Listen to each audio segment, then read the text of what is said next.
एक और आयत पढ़ेंगे सर, दूसरा पत्रस उसका पहला बाब उसकी 20 और 21 आयत, सफा नंबर 232 पे।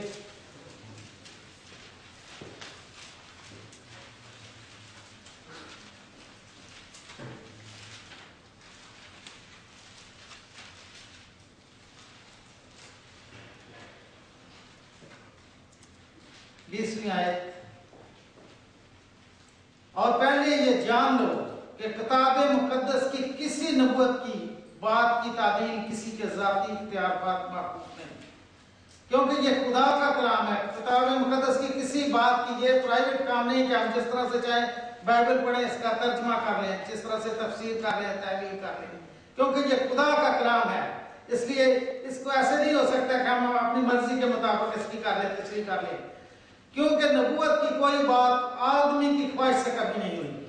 जब नबूवत होती है तो यानी कि कोई दूसरा आदमी को देख के, उसकी शक्ल देख के जो आदमी खड़ा होता है नबूवत कर रहा होता है, कभी ऐसे नहीं होता है। जो खुदा का पाकलूम उसका बोलता है, उसके मुताबिक वो बोलता है, क्योंकि नबूवत की कोई बात आदमी की ख्वाहिश से कभी नहीं, बल्कि आदमी रूह कुद्दस की तहरीक के सबब से खुदा की तरफ से बोलते थे। यानी इस्तेमाल इंसान हुआ है, मगर क्या उसमें क्या वो कौन बोलता था? रूह कुद्दस।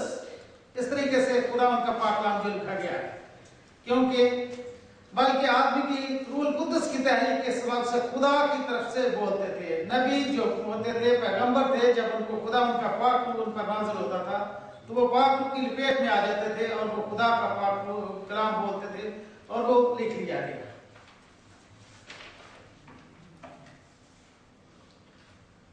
अमाल 20 बाब उसकी 32 आयत, एक सफा 130 मेरे साथ निकालें।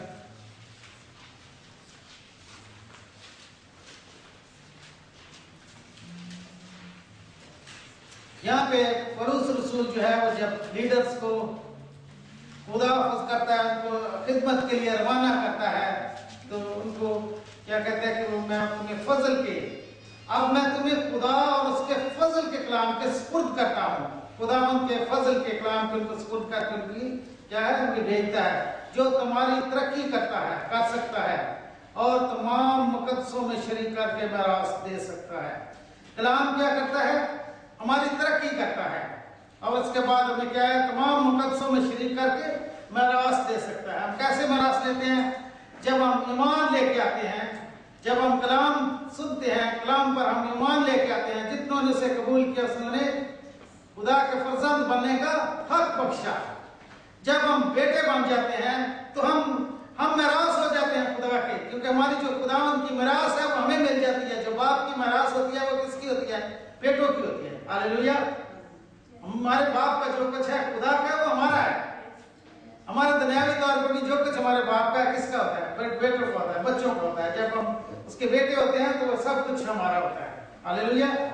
जो कुछ हमारे खुदावंद का है वो हमारा है, और तमाम मुकद्दसों में शरीक करके मिरास दे सकता है। हालेलुया। आजकल हम जो अपनी जिंदगियां हैं ज्यादातर मीडिया से फीड कर रहे हैं, रेडियो से, टीवी से, कंप्यूटर से, और इसमें जो कुछ भी हमारे अंदर आता है ये इंसानी तज्ज़िये हैं।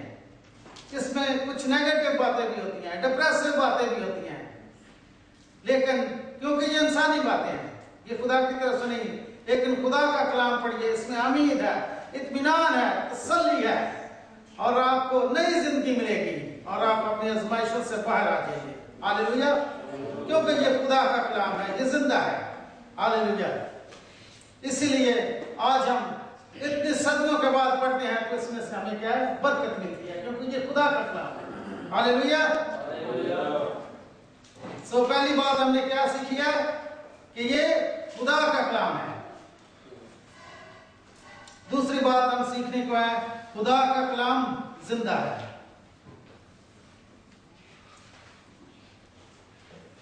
ये इब्रानियों 4 बाब उसकी 12 आयत आपके सामने खुली रखी।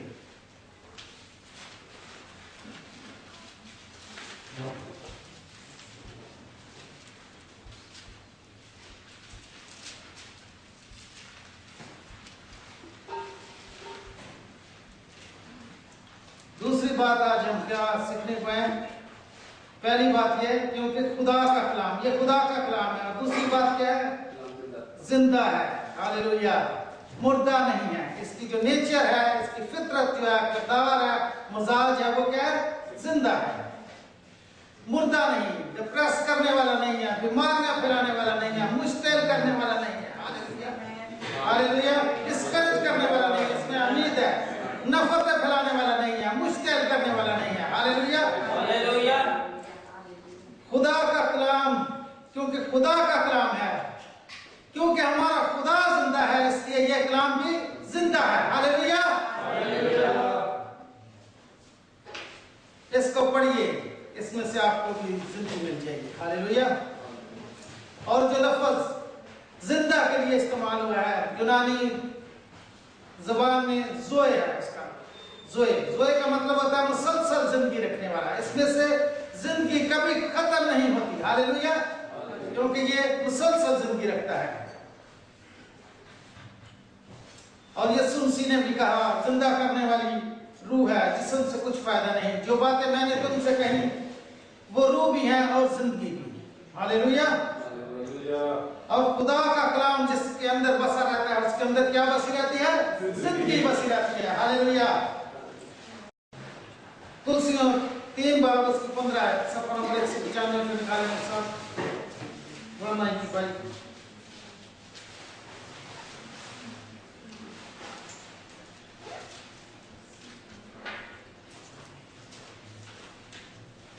तीन बार उसकी 15 है।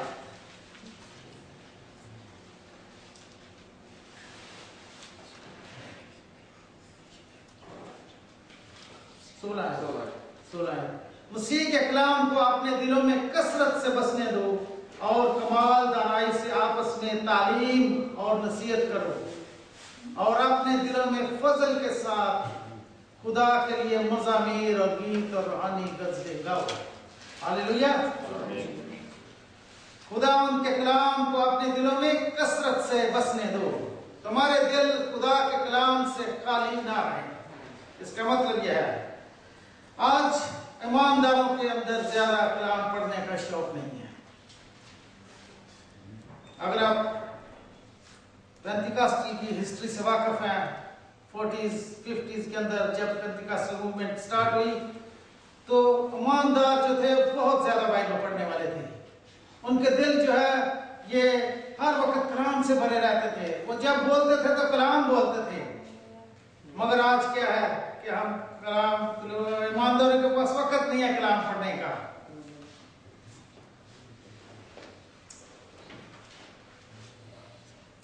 जब आप उनकी कभी बाइबल देखते थे तो उस पर निशान लगे होते थे हर जगह से वो, क्योंकि जब भी वो बोलते थे कलाम बोलते थे अपनी जिंदगी में।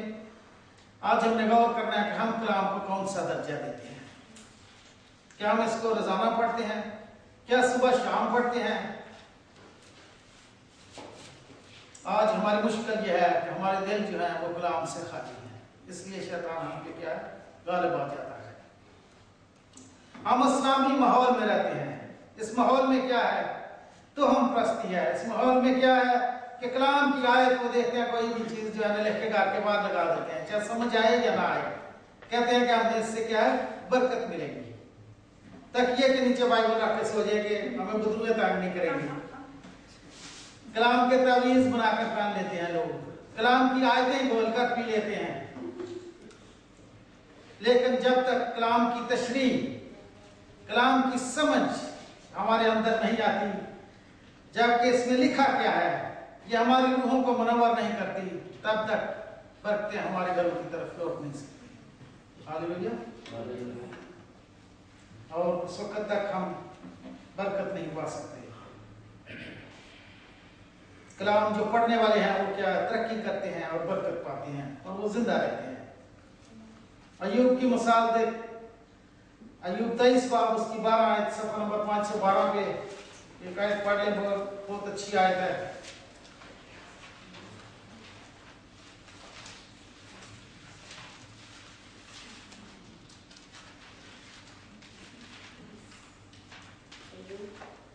अय्यूब 23 बाब उसकी 11।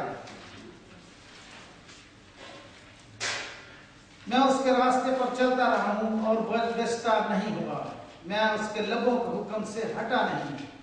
मैंने उसके मुंह की बातों को अपनी जरूरी खुराक से भी ज्यादा जखीरा किया। हालेलुया। उसने क्या कहते हैं कि मैंने अपनी जरूरी खुराक से भी ज्यादा क्या है, किस चीज का जखीरा किया? खुदा के कलाम का। अगर आप उसकी जिंदगी पर गौर करें तो उसकी जिंदगी पे इतनी मुसीबतें आती हैं, बीवी छोड़ जाती है, बच्चे मर जाते हैं, प्रॉपर्टी सारी उसकी खत्म हो जाती है, राख पे बैठा हुआ है, मुसीबत में है, फोड़े निकले हुए हैं जिस्म पे और वो बेचारा बुरे हाल में है। और इस चीज में इस वक्त में इतनी मुश्किल में सिर्फ एक ही बात उसको सहारा दे रही थी, वो खुदा का कलाम, खुदा का कलाम था। क्योंकि उसने खुदा का कलाम जो अपने अंदर जखीरा किया हुआ था वो उसको खा रहा था और उससे क्या है, बरकत पा रहा था। हालेलुया। और वो कलाम जो है उसको संभाल रहा था। आज हम क्या सुबह बाहर जाने से पहले बाइबल पढ़ते हैं? क्या जरूरी समझते हैं कि हम इसको पढ़कर जाएं?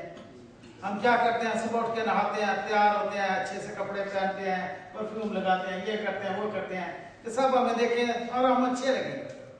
लेकिन क्या आपने अपनी रूह में खुदा के कलाम को डाल लिया कि जब आप बाहर जाएंगे, दुनिया से आप डील करेंगे, शैतान से आपका वास्ता पड़ेगा बीच से, तो कौन सी चीज आपकी हिफाजत करेगी?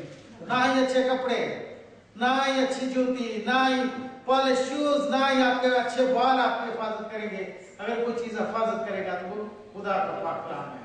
ये जरूरी है कि हमें सुबह शाम जब भी हो खुदा उनका पाक कलाम पढ़ते रहना चाहिए और उस पर गौर खोज जो है करते रहना चाहिए। उठते बैठते हमारी जो अमलियत होनी चाहिए ये होनी चाहिए खुदा उनका पाक कलाम। अभी हमने दो चीजें सीखी हैं। पहली चीज क्या सीखी थी? ये खुदा का कलाम। दूसरी चीज क्या सीखी? ये जिंदा है। तीसरी चीज हम क्या सीखने में तो है कि खुदा का कलाम क्या है?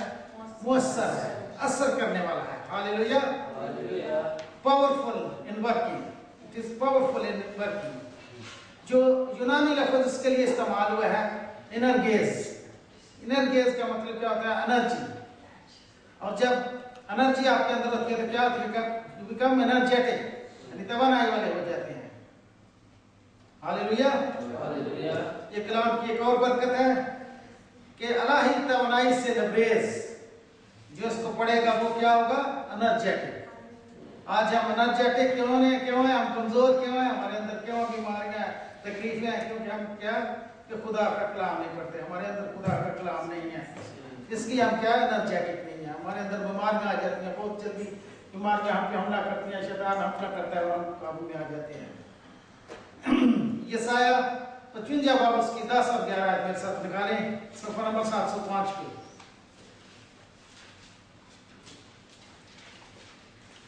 बहुत खूबसूरत आयतें लिखी हुई हैं 705।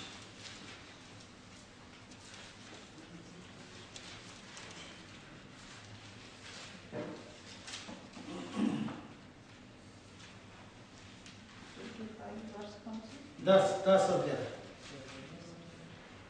क्योंकि जिस तरह आसमान से बारिश होती और बर्फ पड़ती है और फिर वो वहां वापस नहीं जाती, बल्कि जमीन को सैराब करती है और उसकी शादाबी और रोजगी का बायस होती है, ताकि बोने वाले को बीज, खाने वाले को रोटी दे। आगे क्या यशायाह नबी कह रहे हैं? उसी तरह मेरा कलाम, किस तरह का होगा मेरा कलाम? बारिश की तरह। जिस तरह बारिश होती है और जमीन से आसमान